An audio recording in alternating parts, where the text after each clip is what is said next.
Friends, आज हम करेंगे किरण पब्लिकेशन बुक से प्राचीन भारत का इतिहास। क्वेश्चन नंबर 18वां से। उपनिषद शब्द का शाब्दिक रूप से यह अर्थ है पास बैठना। आर्यन जनजाति की प्राचीनतम बस्ती कहाँ है? सप्त सिंधु। आर्यन जनजाति की प्राचीनतम बस्ती कहाँ है? सप्त सिंधु। सिंधु अर्थव्यवस्था की ताकत थी कृषि। सिंधु अर्थव्यवस्था की ताकत थी कृषि। महाभारत का प्रारंभिक नाम क्या था? जय संहिता। महाभारत का प्रारंभिक नाम क्या था? जय संहिता। सिंधु घाटी सभ्यता में कालीबंगा निम्न में से किसके लिए प्रसिद्ध है? सिंधु घाटी की सभ्यता में कालीबंगा निम्न में से किसके लिए प्रसिद्ध है? मिट्टी के पात्र। जिस मनीषी पंडित ने दक्षिण भारत का आर्यीकरण किया था वे थे अगस्त्य। जिस मनीषी पंडित ने दक्षिण भारत का आर्यीकरण किया था वे थे अगस्त्य। प्राचीनतम भारत सभ्यता का नाम बताइए। सिंधु घाटी की सभ्यता। प्राचीनतम भारतीय सभ्यता का नाम बताइए। सिंधु घाटी की सभ्यता। सिंधु घाटी का कौन सा एक स्थल पाकिस्तान में है? सिंधु घाटी का कौन सा एक स्थल पाकिस्तान में है? कालीबंगा। विषम शब्द ज्ञात कीजिए। विष्णु पुराण। विषम शब्द ज्ञात कीजिए। विष्णु पुराण। सिंधु घाटी की सभ्यता के लोग किसकी पूजा करते थे? पशुपति। सिंधु घाटी सभ्यता के लोग किसकी पूजा करते थे? पशुपति। उपनिषद क्या है? हिंदू दर्शन का स्रोत।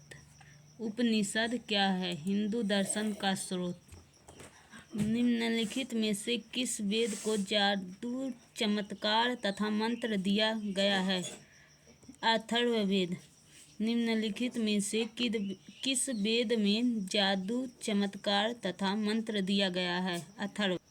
कौन सा वेद धार्मिक अनुष्ठानों से संबंध रखता है? यजुर्वेद। कौन सा वेद धार्मिक अनुष्ठानों से संबंध रखता है? यजुर्वेद। सिंधु घाटी सभ्यता में धौलावीरा निम्नलिखित में से किसके लिए प्रसिद्ध है? जल संरक्षण। सिंधु घाटी सभ्यता में धौलावीरा निम्नलिखित में से किसके लिए प्रसिद्ध है? जल संरक्षण। गौतम बुद्ध ने महापरिनिर्वाण कहाँ लिया था? कुशीनगर। गौतम बुद्ध ने महापरिनिर्वाण कहाँ लिया था? कुशीनगर। ऋग्वेद में सबसे प्रमुख देवता कौन है? इंद्र। ऋग्वेद में सबसे प्रमुख देवता कौन है? इंद्र। वैदिक काल में 8 प्रकार के विवाह प्रचलित थे। इनमें से कौन प्रेम विवाह था? गंधर्व विवाह। प्रेम विवाह कौन था? गंधर्व विवाह। मोहनजोदड़ो और हड़प्पा के अवशेष संकेत देते हैं कि ये शानदार और योजनागत अच्छी तरह से बनाई गई थी व्यापारिक नगरें।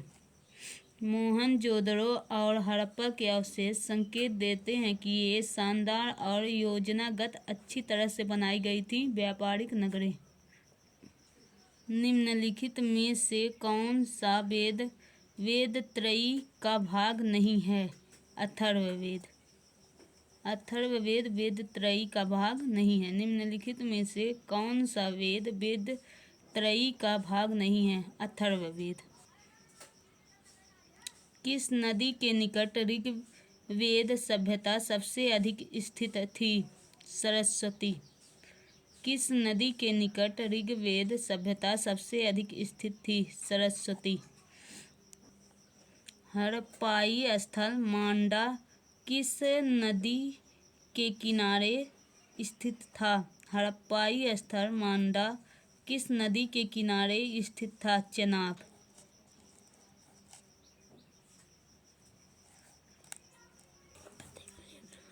ऋग्वेद का कौन सा मंडल पूर्णतः सोम को समर्पित है? 9वां।